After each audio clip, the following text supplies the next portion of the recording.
जीवन में भारत भूमि में कहीं भी पैदा हो, एक ना एक दिन तो हरिद्वार में आना ही पड़ेगा। जीते जी आओ घूमने के लिए, ज्यादा सौभाग्य इकट्ठा हो गए तो महाराज हरि कथामृत सुनने के लिए भी आ सकते हो। थोड़े बहुत पुण्य कम रह गए तो सोमवती अमावस्या पर गंगा जी नहाने भी आ जाना। परंतु ज्यादा ही पाप इकट्ठे हैं तो हरिद्वार तो आना ही होगा, आओगे लोटे में। हेलो दोस्तों, नमस्कार। मैं लक्ष्मी सती आप सबका स्वागत करती हूँ धर्मनगरी हरिद्वार से। तो कैसे हैं आप? अभी मैं अपने घर के बाहर गंगा जी के किनारे पर हूँ और तैयार होके आ गई हूँ बाहर। तो आज जा रहे हैं एक खूबसूरत जगह पे कथा सुनने के लिए।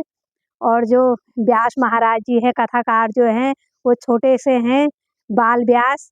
उनको हमारे देश के प्रधानमंत्री पीएम मोदी ने बाल व्यास नेशनल अवार्ड भी दिया है। तो अभी वैसे तो 3 बजे से है, हो गई है शुरू। मैं अभी काम से आई, फटाफट तैयार होके साड़ी पहननी थी। साड़ी पहनने का अभी टाइम नहीं लगा, सूट पहन के ही जा रही हूँ। तो चलते हैं वहीं पंडाल में, कथा सुनते हैं, सुनाते हैं।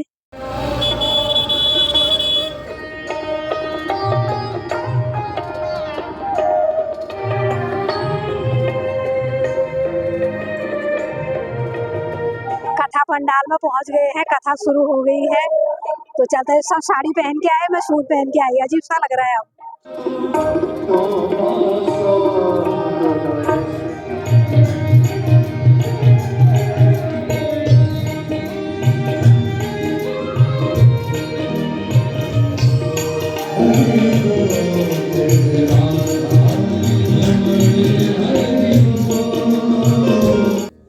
तो समय के अनुसार हर वस्तु छोटी होती चली जा रही है। स्वयं विचार कीजिए कि विद्वानों की, वैज्ञानिकों के अनुसार यदि माना जाए, प्राचीन ग्रंथों को देखा जाए तो हरि की कथाएं, हरि चर्चाएं 5000 वर्ष पुरानी है। जब हम आप सब आज की उम्र के बच्चे केवल एक बात नहीं समझ पाते। आज के बच्चों को अगर माता पिता समझाएं, बेटा तुम जितने रुपए का खर्चा करते हो इतने रुपए हमें त्योहारों पर मिलते थे, तो बच्चे नहीं समझ सकते। क्योंकि हम आप सबकी पीढ़ी के, जो मेरी पीढ़ी के, हमारी पीढ़ी के युवा हैं, हमने देखा ही है इस अवस्था को, इस स्थिति को तो हम अपने माता पिता की स्थिति से, अवस्था से रिलेट नहीं कर सकते। नगरी जिस हरिद्वार में मरने मात्र से मुक्ति मिल जाती है ना। अयोध्या, मथुरा, माया, काशी, कांची, अवंतिका, पुरद्वारावतिश्चैव सप्तैता मोक्षदायिका। ये 7 नगरी मोक्षदायिनी नगरी है। मरने मात्र से यहाँ मुक्ति मिल जाती है महाराज। जीवन में भारत भूमि में कहीं भी पैदा हो, एक ना एक दिन तो हरिद्वार में आना ही पड़ेगा। जीते जी आओ घूमने के लिए, ज्यादा सौभाग्य इकट्ठा हो गए तो महाराज हरि कथामृत सुनने के लिए भी आ सकते हो। थोड़े बहुत पुण्य कम रह गए तो सोमवती अमावस्या पर गंगा जी नहाने भी आ जाना। परंतु ज्यादा ही पाप इकट्ठे हैं तो हरिद्वार तो आना ही होगा, आओगे लोटे में। भारत भूमि में, इस भारत भूमि में भी हरिद्वार जैसे सुंदर जनपद में हम आप सबको भगवत चर्चामृत को श्रवण करने का सौभाग्य प्राप्त हो रहा है। उसमें भी हम आप सबको मैंने बताया ना, सुनना सबसे कठिन कार्य है। तो इन कथाओं को सुनना कैसे है, वो भी तो सीखना पड़ेगा ना। घर में बच्चे अपने माता पिता की नहीं सुनते, माता पिता बच्चों की नहीं सुनते। आप तो फिर भी किसी गैर को 4 घंटा बैठकर सुन रहे हो, तो सुनना बड़ा कठिन है। तो वैराग्य की धारा है सन्यासियों के लिए, तो भक्ति, ज्ञान, वैराग्य, इन तीनों की धारा का समावेश है जिस शास्त्र में, वो है श्रीमद् भागवत महापुराण। उस श्रीमद् भागवत महापुराण को हम आप सब आज से सप्ताह पर्यंत श्रवण करने जा रहे हैं। तो महाराज सबसे पहले हम कथा श्रवण करें, कुछ विशेष बातों पर हमने थोड़ा ध्यान दें।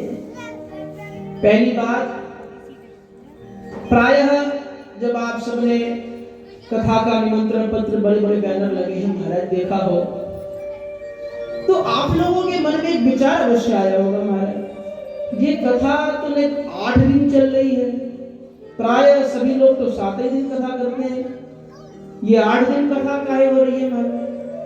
अब विचित्रता की बात है ना महाराज, यदि हम आप सबको शादी विवाह पार्टी इन सब के तो 1 हफ्ते के लगे थे, 15 दिन में आए, कोई प्रॉब्लम नहीं है महाराज, नो प्रॉब्लम। हाँ, भगवान का नाम लेने में यदि 1 दिन ज्यादा हो जाए तो नाना प्रकार के प्रश्न पूछने लग जाते हैं। ये मनुष्य की विडंबना कहिए या विशेषता कहिए, अब आप जाने। तीसरी बात यह है महाराज कि आज के समय हम और आप हरि कथा से थोड़ा सा दूर से रहते हैं, भगवत चर्चा में हमारा मन कम लगता है। तो अपने जो मन को नियंत्रित कर भागवत जी में कथन है ना, मनोवृत्ति जयश्चैव नियमाचरणं यथा दीक्षां कर्तुम् अशक्यत्वात् सप्ताह श्रवणं मतम्।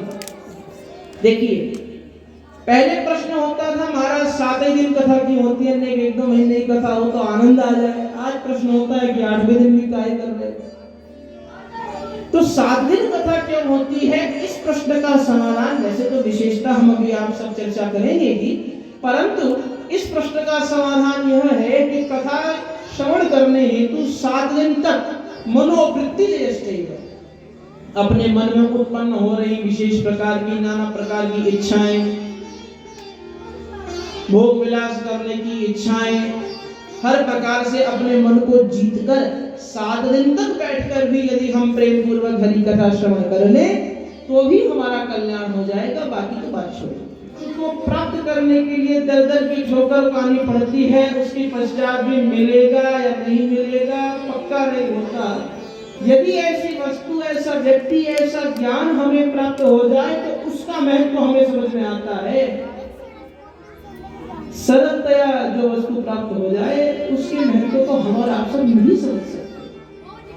हमारा सौभाग्य है कि प्रतिदिन माँ गंगा को हमें देखने का सौभाग्य मिल है, और हमारा आप तो बैठे भी हैं महाराज कलखल की भूमि में। यहाँ यदि आपको आना है, चाहे किसी भी दिशा से आइए, गंगा जी के ऊपर से तो आना पड़ेगा। बोलो राधे श्याम। चारों तरफ से माता गंगा का सानिध्य प्राप्त है। भक्ति में और धर्म में भेद मतलब ना, भक्ति और धर्म एक ही चीज नहीं है, अलग अलग है। कैसे? बोले भक्ति जो है ना स्वभाव है, आपके व्यवहार से, आपकी वाणी से झलकना चाहिए। आप कितने बड़े भक्त हैं, आपकी वाणी से झलक जाता है। और धर्म आचरण है, आपके स्वभाव में झलकना चाहिए। अर्थ है श्रीमद् भगवद गीता में, तभी तो कहते हैं गीता जी के एक भी श्लोक को यदि जीवन में उतार लिया तो कल्याण हो जाएगा। 700 की तो बात छोड़ दीजिए। दोस्तों, कथा तो बहुत ही बढ़िया लग रही है, पर आने का मन नहीं हो रखा है। क्या करें, काम है, काम करने भी जाना है अभी। तो हम काफी देर तक तो कथा सुनी, बहुत ही बढ़िया लग रहा है। इतना ज्ञान ऐसे ऐसे धर्म नगरी हरिद्वार में माँ गंगा के किनारे ऐसा ज्ञान ऐसे सुनने को मिल जाए तो फिर तो जीवन का कल्याण होना बिल्कुल तय है। तो सारे सुनने मात्र से ही सारे पाप नष्ट हो जाते हैं।